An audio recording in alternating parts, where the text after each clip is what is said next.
Hey, but what's up? UltraMag64 here, and today, guys, I bring you more of the My Little Pony game from Gameloft. Now, last time we left off, we were still grinding away at the Crystal Empire. We're still doing that. However, hopefully today will be our lucky day, and we'll get maybe a little bit closer than we were last time. I'm still having not so much luck with these darn snow globes. These darn snow globes, they are the bane of my existence, because I want to get into Crystal Empire to see what the heck's going on there. It's probably just going to be like Canterlot, where everything's wicked expensive and I can't afford anything. It's just going to sit there unloved, and that's the opposite of what the Crystal Empire is, but whatever, it's fine. So, what happened in the world of Horse this week? Well, or since last week? Well, something big happened. The Season 6 finale premiered, and I just got done watching that. Also, the Nightmare Nights update is out for the game, so yeah, we'll be talking about that as well. But anyway, a whole lot actually didn't really happen besides this finale. We didn't really get much in the way of news, well, notable news that I can think of off the top of my head. So, anyway, we're going to talk about the show and just all the kind of crazy stuff that's happened. So, the two-part season finale for Season 6 happened. If you don't want to be spoiled, then hey, you might want to go watch the season finale, and then come back, because we're going to be talking about that. And we're going to be doing probably major spoilers. Major spoilers will ensue, so if you, again, haven't watched it yet, then your spoiler warning is now. Otherwise, here we go. So, the Changelings returned. And yeah, basically Starlight's character was solely built for trying to reform Chrysalis. And again, we'll get to that in a sec. So, what's interesting about this one was that Starlight kind of got the center stage here. Like, this was definitely glim glam time with Starlight. You know, it wasn't... We didn't really get much of any pony else, but well... The funny thing is, and again, I've only watched it once, so my analytical skills may not be the best. These would probably be more considered first impressions than anything else. But, needless to say, so, basically Starlight goes off, and she's like, hey, I'm gonna go to my village for the celebration of the sunset. Might be a slight reference, don't know. But apparently Sunset left such a mark on Equestria that they named that a small town decided to name a holiday after her. I don't know. I'm not Sunset. I'm not going to judge. You know, towns do what they want. They can have all the fun in the world and whatever. I don't care. So yeah, basically they had a sunset celebration, which again, very weird. I was like, okay, I guess Starlight's, comparing Starlight to Sunset, is a little bit more than just, you know, they've got a similar name and similar character type. But anyway, jokes aside, what was interesting was they started off with, like, they started off in a dream sequence, and the fun thing was we didn't know it was a dream. And so when Starlight's, Glimglam's friends, well... more like, not friends, I guess, captees? Captors? Captees? Yeah, I'm gonna go with captees. But, basically, the town's ponies that she kinda done messed up were like, hey, we don't like you anymore. I mean, okay, fine, I guess, that's fine. I mean, yeah, okay. I mean, I can't blame you. But what's funny was that, when I first saw this, I was like, but wait, you guys apologize, she apologized, and you guys were like, no, it's fine, you know, just brainwash us, we're cool with it, all water under the bridge, don't worry, none of us are gonna hold grudges or anything like that, because, you know, grudges aren't a thing in Equestria, except between Twilight and Trixie, apparently.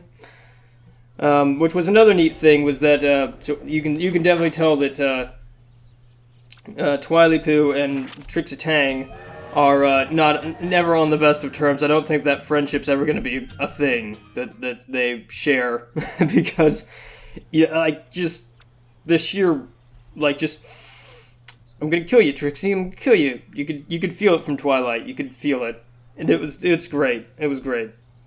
Especially when Twilight was talking like, hey, you should bring somebody you trust, someone you can trust indefinitely and just love forever and ever. And so it's like, Trixie, not you, Twilight. It's just funny. It was a cute little thing. But anyway, so basically, Trixie, or Glim Glam and Trixie go. Also, nice derpy reference as well. Again, listing off things I saw out of order because that's how my brain works right now.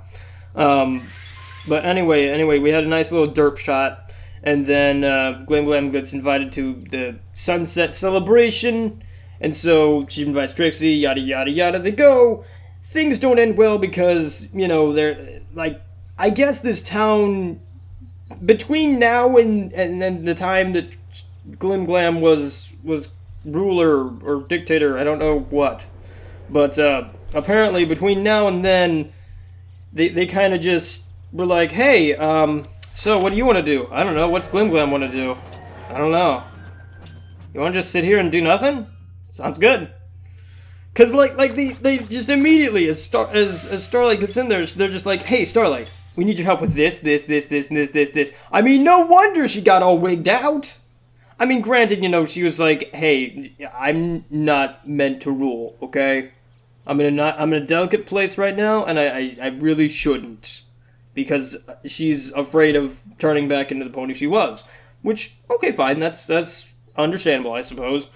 But, what was interesting was that, nobody was like, hey, hang on, maybe one thing at a time, Because maybe we could figure some stuff out on our own, maybe? Just a smidgen? A parsnip, maybe, of stuff we could figure out on our own? Not saying that we need to or anything like that, but maybe, just maybe we should do that? Don't know. But, I can understand from at least their point of view. They were just like, hey, Starlight, we'd like to get you involved in stuff, because that's the fun of the Sunset Celebration is, the community comes together and has all the fun stuffs.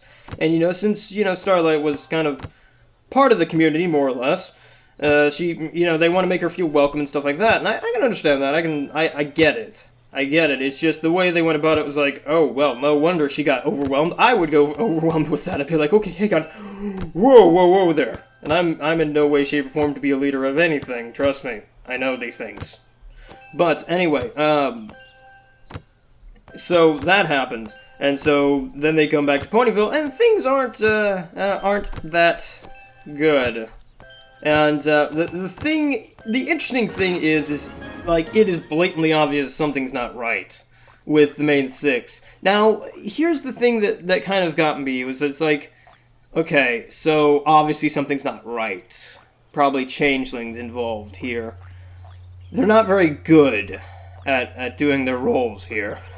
Like, you'd think with Chrysalis taking over, like, very big, influential ponies, she'd try and get the personalities right. I mean, she kind of did, but not quite. Like, there were very quirks that I suppose not many besides the ones that, are closest to them would notice. But it was still like, you'd think you'd get your top brass in on this, not, amateur hour over here who just blatantly laughs at stuff that probably shouldn't be laughed about. But, whatever, obviously something's not right. And then we find out that, the changelings have absconded with every pony important. Changelings have absconded with Luna, Celestia, and eventually Cadence as well. So, then Glim Glam decides, hey, after having a mystic vision of Luna being pulled into the moon again. Darn it, Luna, why can't you stay off the moon? She decides, hey, I'm gonna go get Trixie. I'm somebody I trust, because I don't trust nobody else here. And so she does, and then Discord shows up. And an interesting thing that Discord notes is like, an interesting amount of side characters we've got here, which was a neat little fourth wall break. But then Thorax shows up, informing everyone, hey, the Crystal Empire is not doing so hot. And Trixie actually has the most realistic reaction to a friendly changeling I've ever seen. Where she's like, cool, Starlight trusts you, that's fine. I'm cool with that. Starlight says you're cool, we're cool. But I still want you to stay away from me. Because that's the most realistic way I think a changeling could be, done. I feel like in the Spike episode, they kind of didn't really touch on much with that. Like, the fact that even, like, Shining Armor, who basically was like, no, there is no such thing as good changeling. Just 360'd, right, or, well, 180'd, right then and there after a sappy song. It's like, that's not how that works. Sorry. I mean, I wish that's how that worked. But that's not how that works. Not in reality world. Sorry. So I feel like they hinted at that a little bit. And I would have liked to see us get a Crystal Empire episode before this. You'll know why in a minute. But before this, like, showing that, hey, not everyone's gonna just instantly trust you with stuff. Just because you say you're reformed doesn't mean you are. And we kind of, I guess we kind of got that as well with, the Crystal Girl stuff and stuff like that, but it would have been nice to see it in the show. But anyway, so then we get to, okay, fine, so where's Fluttershy? Discord's like, okay, they've absconded with everyone, but what about Flutters? What about my bae? I need my waifu. And, yeah, then Discord's like, okay. We're gonna go to the Crystal Empire real quick, or not Crystal Empire, we're gonna go to the Changing Empire real quick. I gotta have a chit-chat with somebody. And, then they find out an interesting little thing, a interesting little tidbit of info, a nougat of info has been dropped on them. That, hey, magic doesn't work unless it's in changing magic in the Changing Empire. Which, I gotta admit, that's actually kind of smart. I mean, if you think about it, a Draconicus, for instance, they mentioned several times in the show. With the snap of his fingers, he can alter reality. If I were a tyrant not wanting to be bothered by anything, really, I'd probably want to set up some sort of defense to make it so that, hey, you know what, I don't want you messing up plans, so yeah. I mean, they don't really go into detail on how that's done with this Dark Throne rock thing, where it came from, etc., etc. Probably space, if I had to guess space, because everything weird comes from space. But we never get info on that. But it's interesting nonetheless, because it's like, okay, now this imbues a different type of situation, and because it's like whenever the ponies have a problem, usually magic's there to save the day. Like usually there's some form of magic that's like, boom, magical rainbow power right up in your face, and you're dead in 5 seconds. We're done. Thank you for watching. Bye-bye. See you next season. And that's real. It makes it so it's like, okay, so we've got all magic users. We don't have Earth well, yeah, we don't have Earth ponies. I was going to say Trixie, but Trixie's not an Earth pony. It's hard to remember that with the hat. But anyway, so we're posed a unique problem. How are we going to do this? Because we can't destroy the thing. Nobody thought to bring weapons along, We just was like, no, let's, you want to bring maybe a sword or an axe or, something, anything that could destroy something? Nah, don't worry about it. Bring more smoke bombs. More smoke bombs. This problem can be solved with more smoke bombs. You guys really need, you guys even have weapons. Come on, guys. Guys, seriously. But regardless of that, I suppose that can be forgiven because reasons, I guess that maybe weapons are just too darn heavy. Come on, there's just so much for an equine to pack. I can't carry all this stuff, man. Where am I gonna put my teddy bear? Whatever. So anyway, they get into the Changeling Hive, and we find out another interesting little tidbit. The Changeling Hive actually is a procedurally generated video game. Not really. But it does change randomly, and you have to have a changeling to, navigate it because it's constantly changing and forming and morphing. And that's really kind of cool. I like that idea. It definitely implements a use for Thorax, because Thorax kind of doesn't do much. I don't know what you're talking about. But, yeah, basically that happens. And so they go around, and Starlight's constantly being like, hey, Starlight, what do we do? And Starlight's like, what the heck you guys looking at me for?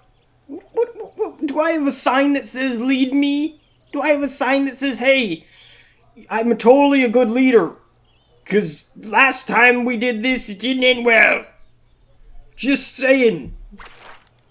But, I can kind of see where they'd be like, hey, Starlight's the best bet for this because she's kind of the Princess of Friendship's pupil. So she's got to know something about... So Twilight must see something in her. So, come on. Help us out here.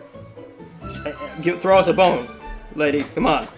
So I can kind of see where they're coming from with that. But needless to say, anyway, Starlight's like, nah, I ain't having none of it.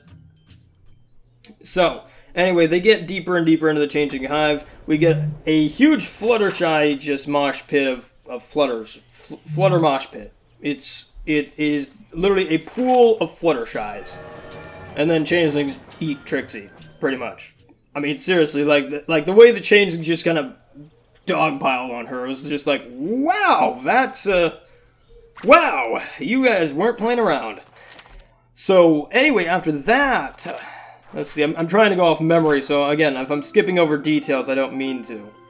I'm just trying to go off things that I stick out to me and I remember. So anyway, they get to the throne room, and then we see Starlight about to go and try and, mess up the throne and whatnot, and then Chrysalis does a very flexible, very, oh, why are you doing that, type move, where she basically, dislocates her shoulders and just kind of creeps in and crawls in, and then turns her neck 360, and then puts her neck out and turns her head 360. It's like, good grievy woman, where are your bones and why are they not broken? That's not how any of that works, and that's very, very creepy. I almost gotta wonder if they took a page from Andy Price, because the way Andy Price does Chrysalis is just terrifying sometimes. The way he shades her and draws her is just like, oh gosh, that is intimidating, and I love it. Also, did you notice that they got rid of the changeling-ish voice effect for Chrysalis? She didn't have that whole reverby type thing. I might try and do it, here just to give you guys an example of what it sounds like, if I can pull it off. Which I don't know if I can. I don't know if I can pull that off. That's a bit of a... It's a simple effect, but I, again, don't know if I can pull it off. But we'll see. Anyway, and that's if I remember to do it. Because sometimes I forget to do this stuff. So, anyway, then we get a nice fake out. We find out that, the Starlight Glimglam that was there wasn't actually Starlight. It was Thorax. And that was something I was like, oh, I didn't see that coming. Good job. Because usually, you can spot some of this stuff a mile away, and that was like, oh, I didn't see that coming. Okay, cool. I'm fine with that. And so we find out that Starlight Glimglam is trying to destroy the throne with a rock. Again, guys, you probably should have brought some weapons. Just saying, what do I know? I mean, I'm just a guy who sits here and talks about it. But no. You don't listen to me. Don't worry about it. Just Keep throwing at that rock. I'm sure it'll break in a millennia or two. So anyway, Chrysalis starts yammering on about stuff and how she needs to be in control. Which, the funny thing is I could kind of sympathize with her in the first go-round. Because she was mainly just wanting to take over Equestria to feed her horde. Now, it somewhat felt like she was just doing it just to be like, I'm in control now. Because, the way she said, I will have all the power and whatnot, it's like, you're no longer really thinking about your horde, are you? You're just kind of wanting power now at this point, which, I mean, she did mention at the end that it's like her changeling horde will feed forever, and yada yada yada yada. But, again, it's just something that's like, okay, Chrissy, we need to talk, because, I mean, you're good leader, you're doing what you wanted for your changelings. Power's good, just don't overdo it. You don't want to get too cocky, because then bad things happen. Anyway. So, after that, she starts trying to feed off Thorax, because I don't know why. I mean, I guess he's been storing up that love for a special occasion. You know, whatever. But, yeah, she starts feeding that Thorax and eating him, basically, and then she starts like, cool, give her all your love. Just shoot it out of there. Jettison it out there with reckless abandon. Just kind of splurge it all over the place. Get it all up in there. And then he goes through a weird transformation, which, okay. And also Starlight does a interesting little ply to changelings, which apparently now changelings, it's not in their nature to feed, it's just a misconception now, I guess. Which goes against everything I know about changelings. But then again, I guess I don't know that much about changelings, apparently, because then they turn into butterfly people. Okay, fine. Fine. Just fine. Okay. That's just, I guess that's just how it happens. What do I know? So, yeah, basically, Starlight tries to appeal to the changelings, and it sort of works. Yeah, they all change into butterfly people, and the castle crumbles, day is saved, yammer, Starlight, Glam learns that, hey, guess what, I'm a pretty good leader, and sometimes you gotta step up and be the leader to basically be the leader, and yeah.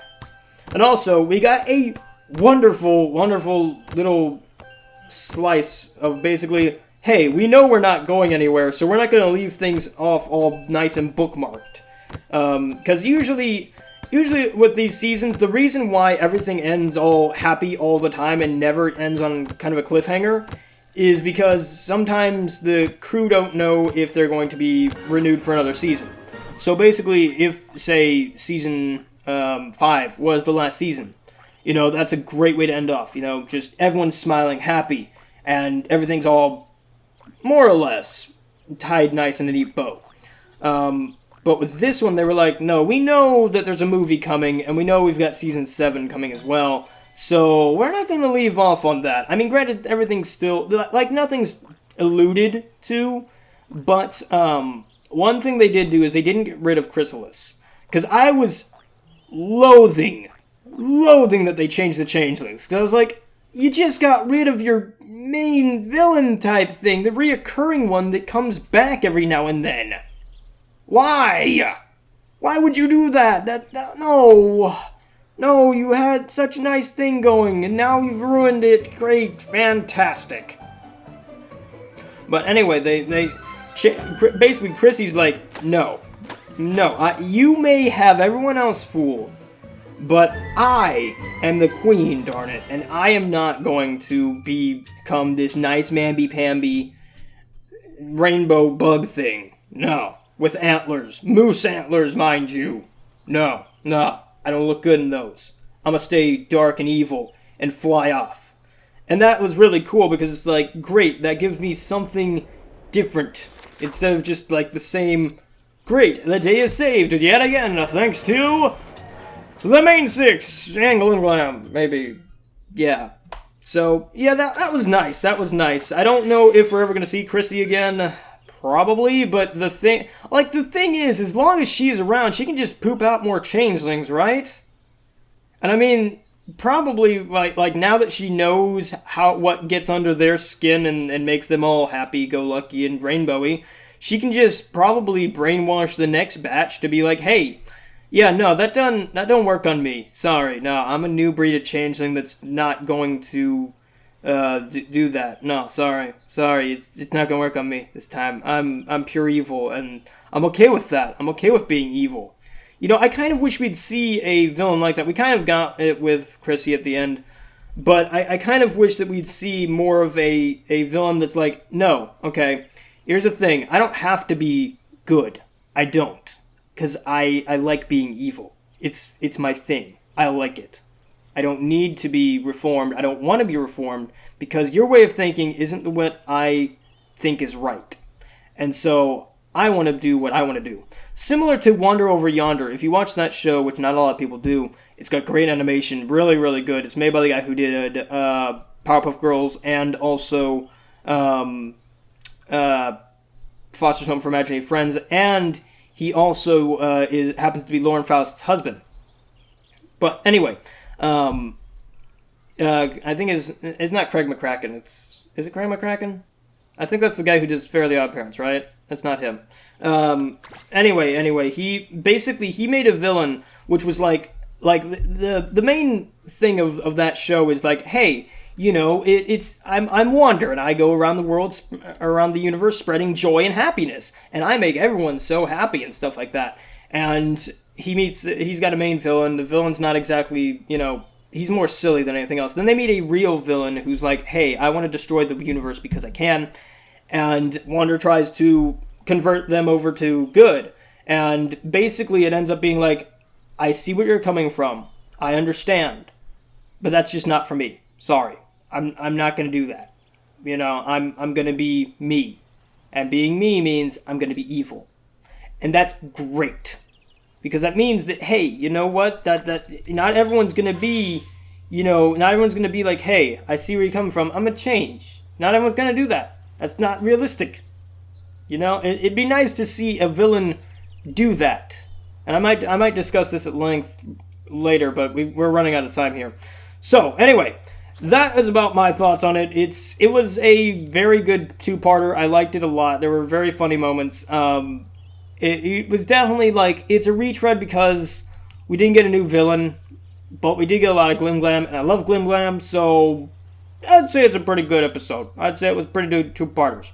But anyway, let's go ahead and take a look at our social aspects of My Opponent Game from Gameloft. I know, again, we talked a lot about the show, and we didn't talk so much about the game. Basically, the Halloween update just has the clothes now, the costumes and stuff, and the color palette change. As far as I know, there's no extra quests, no nothing like that. Really shame. Really kind of wish that they would implement have the costumes be a reward for doing quests. But again, that'd probably end up being, you know, the stupid Spike quest, where basically it never ever ends. But yeah! So, anyway, let's take a look at our friends list. We've got Starry Cake, then we've got Spike Knight, Cloud Cookie, Violet Knight, Nurse Cookie, Happy Knight, Starry Pie, Flitter Cookie, Cloud Daisy, Queen Star, Little Knight, Joe Cake, OMG, it's Toady. Okay, I don't know who Toady is, but good for that person. Main Pants, Fancy Music, and then looks like we got an invited player. Thank you so much for saying I invited you, because that means that now we can do another quest thing that it requires gems, and I need more gems in my life. So thank you, Mr. Knight, for giving us 25 gems. So now we can go and get another quest filled out in our bracket. Let's go ahead and do that right now. Let's see, we got 41 gems. Cool. What requires 41 gems? I figured something required that. Let's see, not that, because that we can do by ourselves. Let's see, I think Sweet Apple Acres had something. Let's go to Sweet Apple Acres, because yeah, I think there was a pony that needed Jimmy Jams over there. So we'll go ahead and get that. Even though I'm kind of running out of room at the Crystal Empire. Who the heck is that? Glitter Pony. I want that. That's adorable looking. I want that. Can I have that? It's cute. She looks like Gem from the Holograms. Not the movie, the show, the much better show. Okay, we'll call her in. And then basically, pretty much, I mean, we didn't spend that many of our own gems. We're pretty much back where we started with gems. But hey, you know what? That's fine. Alright, you just kind of land there. Come on, land. There you go. Okay, and then what we have to do with her? With the poker? Oh, assign to the Zap Apple stand. Okay. Where's my Zap Apple stand? Okay, Brayburn, sorry, you're gonna go over here. I think you're the... Yeah, there we go. Quest complete! Fantastic. There we go. So, anyway, guys, I hope you enjoyed. I hope you have a fantastic day. If you want to add me on Gameloft's cool social aspect, so that way you can be on the episodes as well. Sorry again for not making jokes about your names this time, but again, I'm kind of running out of time. My code is 0145. That's 0145. But anyway, guys, I'm Ultramatic64. Remember, whenever you're fighting a changeling, make sure you got a silly, klutzy Draconicus code word, so that way you know that, hey, you're you, and not some dirty changeling scum. And happy gaming. No Pinkamena this week, unfortunately, because I'm running a little bit behind on time, and I just don't have enough time to record another Pinkamena episode. But hopefully that multiplayer thing, if you haven't checked that out yet, will keep you guys satisfied and not totally want to kill me for another week, hopefully. Hopefully. But anyway, guys, I'll catch you on the flip side with more crazy content in the future. Bye-bye!